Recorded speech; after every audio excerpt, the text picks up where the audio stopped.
commençons notre création en important notre portrait et en la détourant. Donc ici, j'ai mon document. Donc, pour ce faire, on crée ici un nouveau document. Je vous encourage à aller directement dans les onglets ici de pré-réglage. Et ici, on peut aller chercher l'affiche. Donc, on veut travailler en portrait. Et ici, une résolution. Donc, là, je vais la diviser par 2, tout simplement. Vous voyez qu'en pixels, on aura donc ce format 2700 par 3600. Donc voilà, volonté ici de travailler en portrait. Et maintenant que ce document est prêt à recevoir notre première ressource, donc ici j'ai mon dossier de portrait. Voilà, moi je ne connais pas le rendu final, vous le connaissez évidemment, parce que je m'enregistre en tout début. Et je sais que ma préférence est sur ce portrait ici. Donc je le glisse et je le dépose. Donc je répète la manipulation, je glisse et je dépose à côté de l'onglet, parce que j'aurais pu directement l'importer à l'intérieur du document ici. C'est pas ce qui m'intéresse. Moi, je vais être sûr de pouvoir travailler à la résolution parfaite du document, la résolution en tout cas originale. Donc je l'importerai quand j'aurai fini de traiter, donc ici de détourer. Donc en important un document, on a toujours le calque qui est verrouillé en tant qu'arrière-plan. Donc je double-clique, vous voyez qu'il est en italique, ça m'ouvre cette petite fenêtre, donc on valide et on a déverrouillé notre calque. On peut maintenant l'éditer. Et pour ça, on va utiliser plusieurs méthodes de détourage pour être sûr d'arriver à une finalité intéressante. Il y a évidemment 1001 techniques de détourage, mais en tout cas, on va utiliser un outil assez récent, un algorithme qui permet de comprendre un petit peu comment détourer les sujets. Donc, c'est ici, tout simplement, outil de sélection d'objets.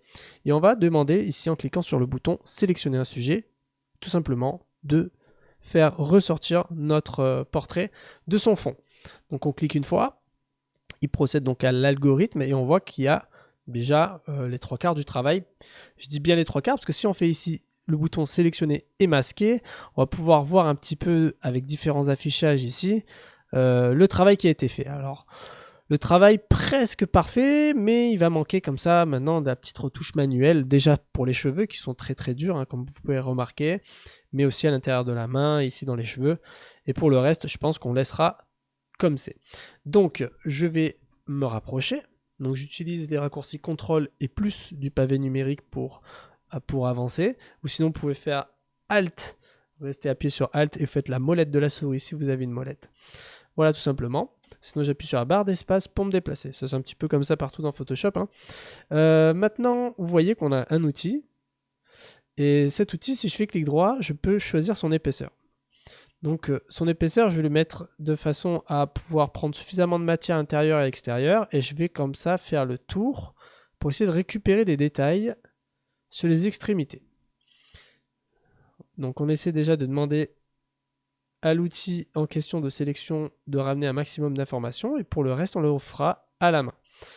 Donc là, il y a un petit problème, je crois. Voilà, on va le refaire. Voilà. On prend bien l'extérieur. Donc ici, on va l'enlever à la main. Là, on a récupéré un peu d'informations. Et je pense qu'on ne va pas aller plus loin au niveau des cheveux. Je peux demander un petit peu de rayon. Je coche le rayon dynamique. Peut-être qu'il va avoir un peu plus d'informations.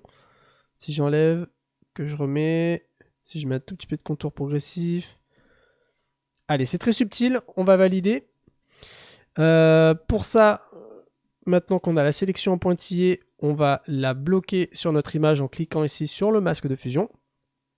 Et donc là, on vient de réaliser notre premier détourage à l'aide de la double option sélectionner un sujet et sélectionner et masquer.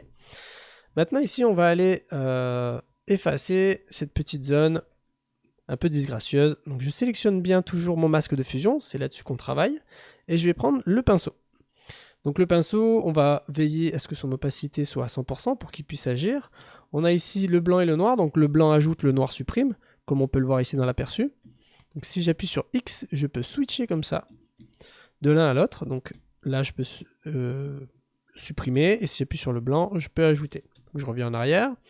Et là, ce que je veux faire, c'est, toujours en cliquant droit, j'affiche comme ça l'épaisseur, et je peux changer sa dureté aussi. Vous voyez, si je mets une dureté à 100%, voilà. Ça, c'est très net. Et à l'inverse, c'est très diffus. Donc nous, on veut trouver un petit équilibre pour retrouver un peu la diffusion qui existe déjà. Donc là, un peu plus. Et voilà. Vous voyez un petit peu les différents jeux de paramètres, épaisseur, dureté, opacité. Et on arrive à régler ça à la main. Ensuite, on va avoir la partie de la main ici, justement. Donc là, ce que je vous propose, c'est directement d'utiliser l'outil plume. Voilà, il y a plusieurs façons. Moi, j'apprécie l'outil plume. Et n'oubliez pas d'utiliser le mode tracé, parce que si vous êtes en mode forme, il va tout simplement créer des formes qui sont visuelles, mais pas exploitables, spécialement pour de la sélection. Ici, on va directement créer des tracés qui vont pouvoir être conservés ensuite dans l'onglet des tracés en question. Donc j'ai ma plume, et je vais commencer à cliquer sur mon premier point. Donc en général, je reste cliqué. Vous voyez que ça crée une double tangente gauche et droite. Et je donne toujours le sens dans lequel je vais aller en attirant un petit peu mes courbes. Voilà. Et on avance comme ça. Alors vous voyez qu'on a des pixels qui bavent. Donc ne pas hésiter à prendre vers l'intérieur pour être sûr de ne pas conserver ces pixels un peu sales. Voilà, tout simplement. On peut comme ça effacer un peu, enlever un peu d'informations du moment que ça permet d'avoir le rendu qui nous intéresse. Donc voilà, on fait rapidement le tour. Pour le coup, ici, la sélection n'est pas si grande. Voilà, n'hésitez pas à vous reprendre. Voilà. Hop, vous voyez que là, je prends juste ma tangente avec Alt enfoncé. Et je pars dans l'autre sens. Et voilà. Je replace mon point. CTRL. Simplement, je désélectionne. Voilà, je prends simplement mon point seul. Et Alt pour rebouger mes tangentes. Voilà. Plus ou moins, on n'est pas obligé d'être sur quelque chose d'ultra fourni. On a notre tracé qui est fait, on va valider la sélection. Ici, on a le tracé de travail qui est en italique, qui est donc encore temporaire, donc on va double-cliquer pour lui dire que c'est terminé de notre côté. Donc le tracé maintenant n'est plus en italique, on peut l'utiliser, on va faire clic droit, définir une sélection. Le rayon du contour à 0 pixels, tout simplement parce qu'on ne veut pas de contour progressif. On retourne dans nos calques, on vérifie bien de sélectionner le masque de fusion et on va dire que toute cette zone soit supprimée. Donc vous pouvez prendre directement le pinceau en main, ici, avec B, sinon le raccourci, vous mettez en noir et vous pouvez supprimer comme ça aussi, ça marche très bien. Et on désélectionne. Vous voyez que j'ai pris l'outil de désélection et j'ai cliqué. Et voilà, il va nous rester cette petite zone et on aura fini de détourer. Donc cette petite zone, on va faire une petite combinaison de techniques très rapide. Je pourrais réutiliser la plume, mais vu que j'ai envie d'aller plus vite que de créer un tracé, je vais directement prendre l'outil de sélection polygonale. Tout simplement parce que les polygones, je peux créer comme ça un trait à l'autre. Il n'y a pas grand chose à prendre ici, surtout que je veux, voilà, maintenant prendre large autour de la zone. Voilà, le but c'était de bien m'assurer que je n'efface pas l'intérieur de la main, en tout cas du doigt, et que je vais travailler surtout là-dedans. Donc je vais réouvrir l'outil sélectionner et masquer. Je vais baisser un peu l'épaisseur, et on va comme ça prendre l'extérieur.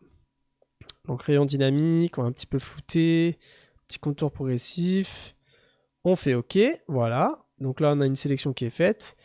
Je sélectionne toujours mon masque de fusion, je peux prendre mon pinceau, et on va essayer d'effacer comme ça.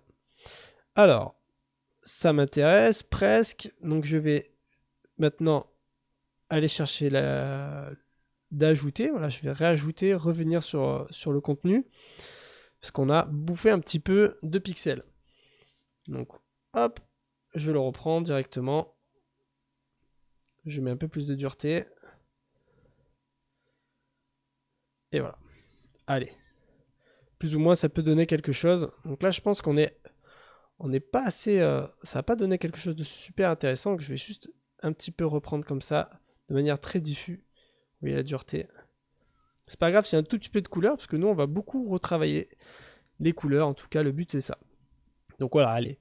Ça a permis de voir plusieurs outils, et on a donc notre portrait qui est détouré. On va faire un petit clic droit sur le calque, on va convertir en objet dynamique pour bien verrouiller tout notre travail, et maintenant on va pouvoir le glisser dans notre document principal. Donc je vais faire un clic droit sur ce calque, dupliquer le calque, la petite fenêtre de duplication. Ici on a la ligne document, donc on va aller déplacer ce calque sans titre pour l'instant.